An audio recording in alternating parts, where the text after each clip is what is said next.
Good afternoon, everyone. As you all know, the Trump administration continues to put an enormous amount of energy into combating the Wuhan virus and protecting the American people. We're highly engaged here at the State Department on that critical mission. I'll talk about that a bit, and happy to take some questions as well about what we're doing here at the State Department. That being said, I want to come out here today to note the State Department remains fully engaged across a broad range of matters, even as we tackle this global pandemic. No nation gives so much to defend life, liberty, and the pursuit of happiness more than we do here in the United States, and we're doing that work all over the world. That work continues. That's what I wanted to share with you today. Let's start with one of our most important topics, terrorism. Today, the Department of State is announcing our intent to designate Amir Mohammed Saeed Abdulrahman al-Mualla, a specially designated global terrorist. He was previously active in al-Qaeda in Iraq and is known for torturing innocent Yazidi religious minorities. He was named the leader of ISIS after we killed Abu Bakr al-Baghdadi last year.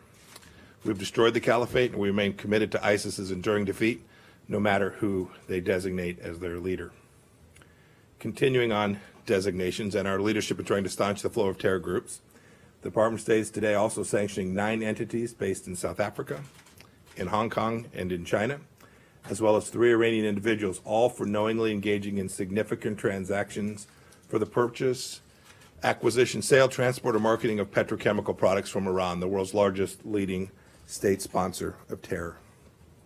This action includes the designation of Iran's Armed Forces Social Security Investment Company and its director for using their resources to invest in sanctioned entities. I'd also like to mention today that in response to Iran regime's unacceptable nuclear escalations, the Department of Commerce is adding 5 Iranian nuclear scientists to the entities list. These 5 individuals were involved in Iran's pre-2004 nuclear weapons program, known as the Ahmad program, and continue to be employed by the regime to this day. After work on the Ahmad plan was stopped, Iran continued to preserve its Ahmad-era records and its cadre of nuclear weapons scientists, including these individuals.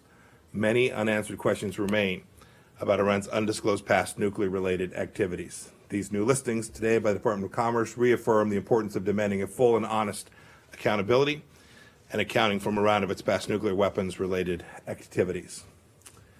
I also want to call attention to the Iranian regime's misinformation campaign surrounding the origination of the Wuhan virus. Instead of focusing on the needs of the Iranian people and accepting genuine offers of support, senior Iranians lied about the Wuhan virus outbreak for weeks.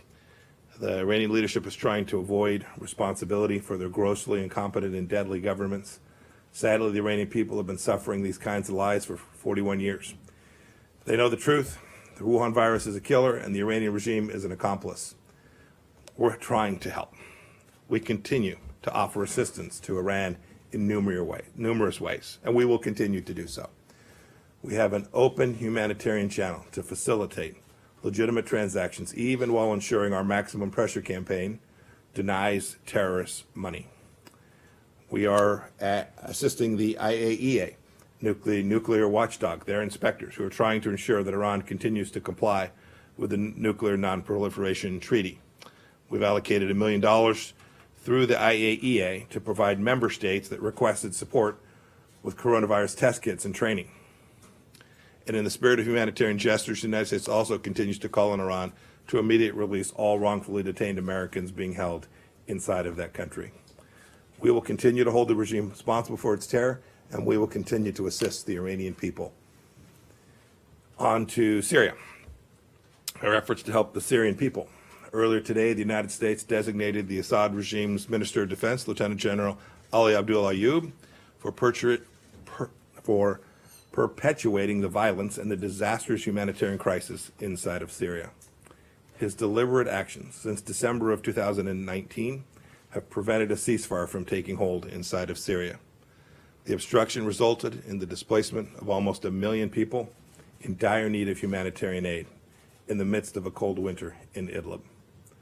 The Assad regime's forces, backed by Russia and Iranian-supported forces, have been responsible for the continued bombardments that destroyed schools and hospitals and killed civilians, including medical professionals and first responders who were risking their lives to save others inside of Syria. We continue to call for an immediate end to the slaughter and a political solution to the Syria conflict. Additionally, we believe Russia has killed dozens of Turkish military personnel in the course of their military operations, and we stand with our NATO ally Turkey and will continue to consider additional measures to support Turkey and to end the violence in Idlib and in Syria more broadly.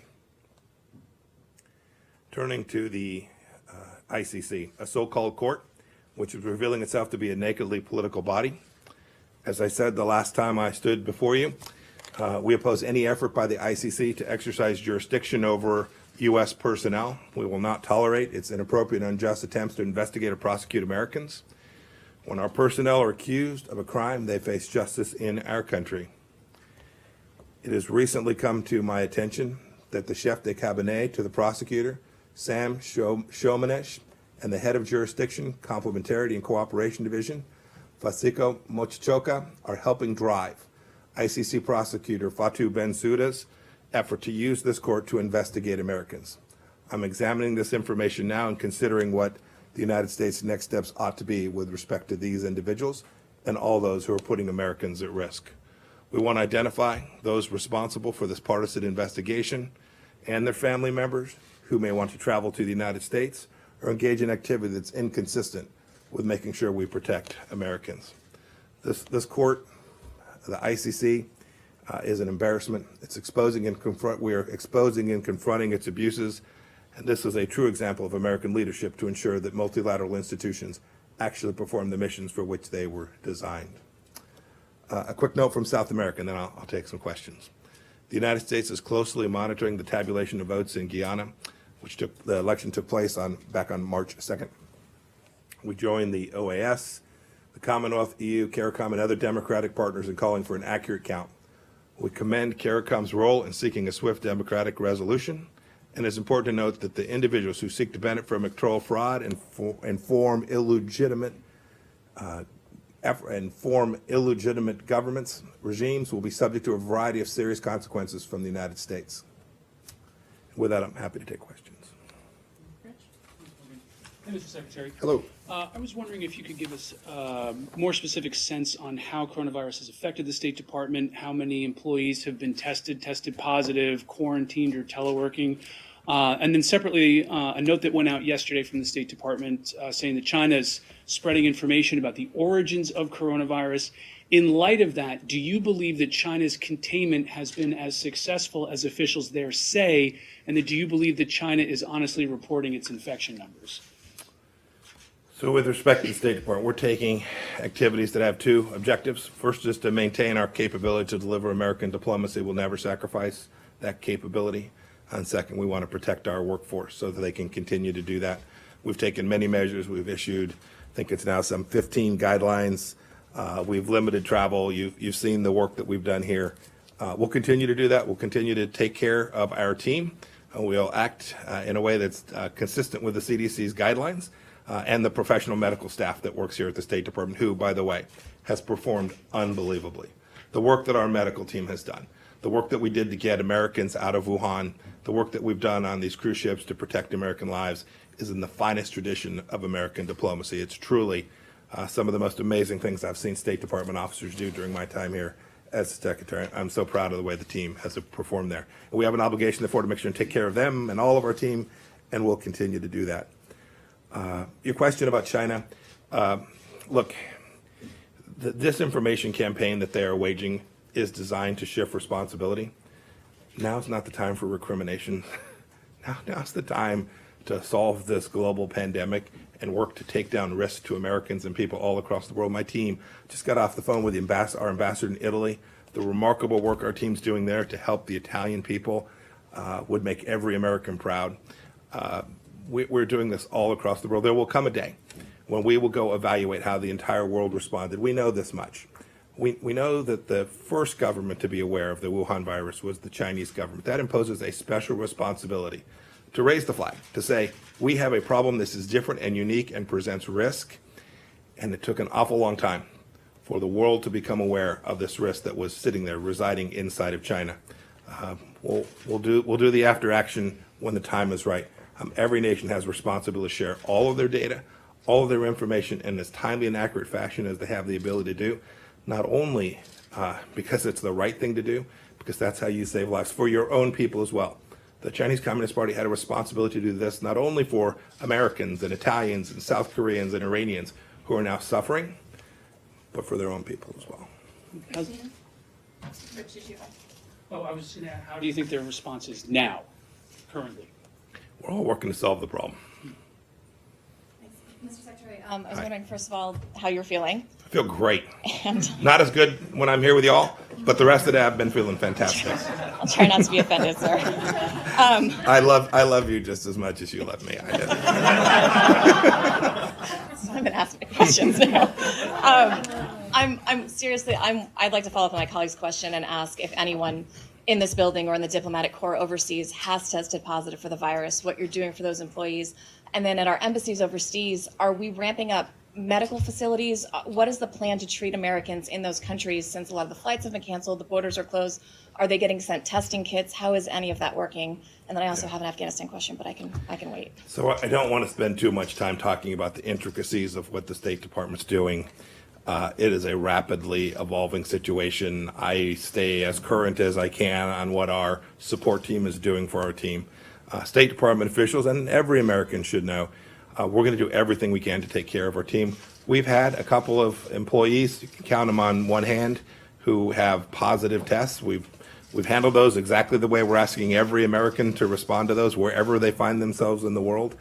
And I'm mindful too, as we work to make sure that we're protecting our team, the State Department team, we have a responsibility to try and help American citizens wherever they are as well. So it's not just about our officers serving in these distant places, protecting themselves and our team, but making sure we're doing the right thing by the American people. You see our travel advisories as they go out, trying to make sure they're in step with the latest data sets we have in each, not only in each country, but in every province, county, township. So we're articulating them properly so that Americans make good decisions about whether they should or should not travel. We've seen the guidance that says, boy, if you don't have to go someplace, one ought not to. That's Mike's words, not the CDC's. American people should go read the actual guidance. But we're all being mindful that this is a time that every American has a responsibility to do the right thing for themselves, for their family, for those around them, and for the community writ large. We'll do that for our State Department officers too. We'll do our best to make sure the State Department team, both here in Washington and around the world, is as safe as we can possibly make them, while we still recognize we've got a mission to accomplish as well. John? Francesco, sorry. Thank you, Mr. Secretary. You mentioned prisoners in Iran. A UK citizen was just temporarily released for 2 weeks, but Sir McNamee, lawyer, said that he was denied medical follow. Do you have any indication that there is a possibility for a U.S. citizen to be released, or fresh talks on prisoner swap? And do you have a U.S. own assessment on the death toll in Iran, as some exiled organizations mentioned more than 5,000 dead? And just, if I may, China has just announced that they will get the press card from several American journalists in the next 2 weeks. Do you have any reaction to that? So as for Iran, that's an excellent question. I don't talk about our efforts to get Americans home, what we're actually doing. But the family members of those that are being held, and frankly, that's for all Americans that are being wrongfully detained, should know we're working on this every day. We're aware of what Iran has been doing with some of the prisoners, given the outbreak of the Wuhan virus there. We're aware that they are thinking about whether to release them or not. Everyone should know that we're working it. We are communicating with them. We are urging them, as we have done publicly many times, to release every American that is being wrongfully held there as a humanitarian gesture, given the risk that is posed to them, given what's taking place inside of Iran. We use, for purposes of how many people have been impacted in Iran, we use the data set that is the global data set. It's a big number. It's a real concern. I spoke with the head of the World Health Organization just this morning, Dr. Tedros, where we talked expressly about Iran and how America might be able to help. We made a commitment to do everything we can to provide them with all that America can deliver for Iran. I hope they'll accept that offer. That alone will contribute to Iran being able to manage this problem set for the Iranian people. I hope they'll take us up on these humanitarian efforts, not only us, but countries all around the world who want to come help the Iranian people stay healthy and mitigate the risk that's there. Your third question was about the announcement that the Chinese Communist Party made today. Two things to say about that. First, in their statement, they suggested somehow that the actions that we had taken here in America prompted this. This isn't apples to apples. You all know the press freedoms you have. We're just joking about them, right? You all get to ask me whatever question you want, and I give you the answer. We know that that kind of freedom doesn't exist inside of China. Indeed, the Chinese will tell you that they want more information, people to know more about their country, and yet they continue to take actions like the one you see today, where they deny the world the capacity to know what's really going on inside of their country.